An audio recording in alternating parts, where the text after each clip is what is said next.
Sejarah kerajaan Hindu, Buddha, dan Islam. Siapa di antara kalian yang pernah berkunjung ke Keraton Yogyakarta dan Keraton Surakarta? Atau mungkin mengunjungi Candi Borobudur dan Candi Prambanan? Adanya kerajaan dan bangunan candi ini adalah salah satu bukti berdirinya kerajaan-kerajaan di Indonesia, baik kerajaan yang bercorak Hindu, Buddha, maupun Islam. Kerajaan bercorak Hindu-Buddha diperkirakan berdiri di Indonesia sejak abad ke-4 Masehi. Kerajaan tersebut berkembang karena hubungan dagang dengan India dan Tiongkok. Yuk kita bahas apa saja contoh kerajaan bercorak Hindu-Buddha. Kerajaan Kutai terletak di dekat Sungai Mahakam, Kalimantan Timur. Kerajaan Kutai adalah salah satu kerajaan Hindu tertua di Indonesia yang berdiri sekitar tahun 400 Masehi. Kerajaan Kutai mengalami kejayaan pada masa Raja Mulawarman yang kisahnya tercatat dalam 7 Buah Yupa. Kerajaan Tarumanegara terletak di dekat Sungai Citarum, Jawa Barat.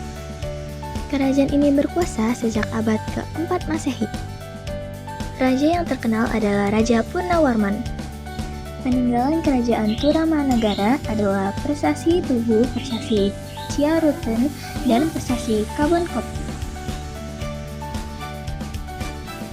Kerajaan Mataram kuno berkuasa sejak abad ke-8 Masehi. Awalnya, kerajaan ini terletak di Jawa Tengah, kemudian pindah ke Jawa Timur karena bencana letusan gunung berapi. Raja pertamanya adalah Raja Sanjaya.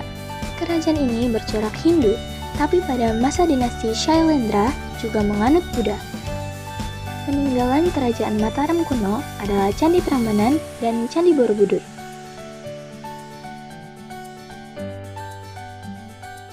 Kerajaan Sriwijaya adalah kerajaan bercorak Buddha yang berdiri sejak abad ke-7. Kerajaan ini terletak di Palembang, tepatnya di dekat Selat Malaka. Kerajaan ini mampu berkembang dengan pesat karena Selat Malaka merupakan pusat pelayaran dan perdagangan internasional. Raja yang terkenal adalah Raja Balaputradewa. Peninggalan kerajaan Sriwijaya adalah Prasasti Kedukan Bukit dan Prasasti Tulang Tuo. Kerajaan Singosari terletak di Malang, Jawa Timur. Kerajaan ini didirikan oleh Ken Arok pada abad ke-13. Raja yang terkenal adalah Kartanegara yang membawa Singosari ke puncak kejayaan melalui ekspedisi Pamalayu. Peninggalan kerajaan Singosari adalah Candi Jago, Candi Kidal, dan Prasasti Kudadu. Kerajaan Majapahit berdiri sekitar tahun 1293 sampai 1527 Masehi dan berpusat di Jawa Timur. Kerajaan ini didirikan oleh Raden Wijaya dari kerajaan Singosari. Kerajaan Majapahit adalah kerajaan Hindu-Buddha terakhir yang menguasai Nusantara dan dianggap sebagai kerajaan terbesar. Kekuasaan Majapahit terbentang dari Jawa, Sumatera, Semenanjung Malaya, Kalimantan, hingga Indonesia bagian timur. Pada masa kepemimpinan Hayam Wuruk dan Majapahit Gajah Mada, inilah Majapahit berada di puncak kejayaan. Peninggalan kerajaan Majapahit adalah Candi Tikus dan Kitab Sutasoma. Bagaimana dengan kerajaan bercorak Islam? Islam masuk dan berkembang di Nusantara sekitar abad ke-13 melalui para pedagang dari Arab, Persia, dan Gujarat. Yuk kita bahas apa saja contoh kerajaan bercorak Islam. Kerajaan Islam yang awal muncul adalah Kerajaan Samudra Pasai di Aceh. Kerajaan ini didirikan sekitar tahun 1267 Masehi oleh raja pertamanya yaitu Sultan Malik As-Saleh.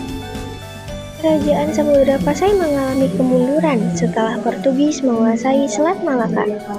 Tradisi dan kekuasaan Samudra Pasai kemudian dilanjutkan oleh Kerajaan Aceh.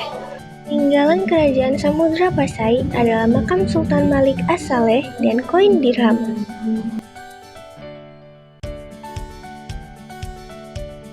Kerajaan Islam pertama yang muncul di Pulau Jawa adalah Kerajaan Demak.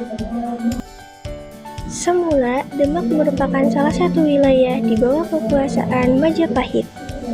Kerajaan ini didirikan sekitar tahun 1475 Masehi oleh raja pertamanya Raden Patah.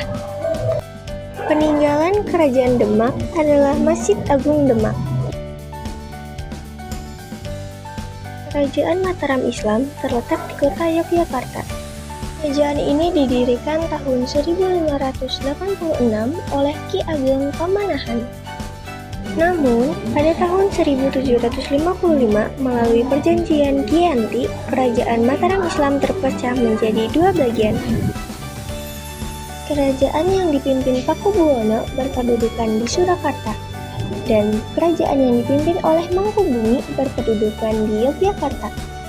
Peninggalan Kerajaan Mataram Islam adalah Masjid Kota Gede. Kerajaan Ternate berdiri sekitar abad ke-13 di Maluku oleh Bab Masur Malamo. Kerajaan Ternate berkembang menjadi kerajaan Islam yang maju dan paling besar di wilayah timur. Hingga kini kerajaan Ternate masih ada, meskipun tak lagi memiliki kekuasaan politik. Kerajaan Tidore berdiri pada tahun 1486. Kerajaan ini mencapai puncak kejayaan pada masa Sultan Lupu, yang mampu mempersatukan kerajaan Ternate dan Tidore, serta mengusir Portugis dari Maluku. Peninggalan kerajaan Tidore adalah benteng Toret Tahula dari Istana Kadato Ki. Kerajaan Banten terletak di Banten. Kekuasaan Kerajaan Banten meliputi sebelah barat dari pantai Jawa sampai Lampung. Sultanan Banten didirikan oleh Maulana Hasanuddin pada tahun 1552. Peninggalan Kerajaan Banten adalah Masjid Agung Banten. Kerajaan Gotalo adalah kerajaan kembar yang bersatu terletak di Makassar, Sulawesi Selatan. Kesultanan Gotalo mencapai puncak kejayaan pada masa Sultan Hasanuddin yang dijuluki Ayam Jantan dari Timur. Peninggalan kerajaan Gotalo adalah Istana Bala Lampoa dan Masjid Katangka. Bagaimana teman kece? Ternyata banyak ya kerajaan di Indonesia yang berjaya dan terkenal. Hal ini tidak lepas dari kepemimpinan para raja yang berani dan berkuasa. Berbagai peninggalan kerajaan juga harus kita jaga dengan baik agar bukti sejarah kerajaan di Indonesia tidak hilang dan dapat terus diwariskan. Yuk sekarang coba jawab pertanyaan berikut. Salah satu cara melestarikan peninggalan kerajaan berikut adalah dengan coba tulis jawaban kamu di kolom komentar ya. Selama latihan soal di banyak topik sejarah kerajaan Hindu, Buddha, dan Islam, yuk langsung kunjungi website kejarcita.id atau download aplikasi Kejar Cita di Play Store.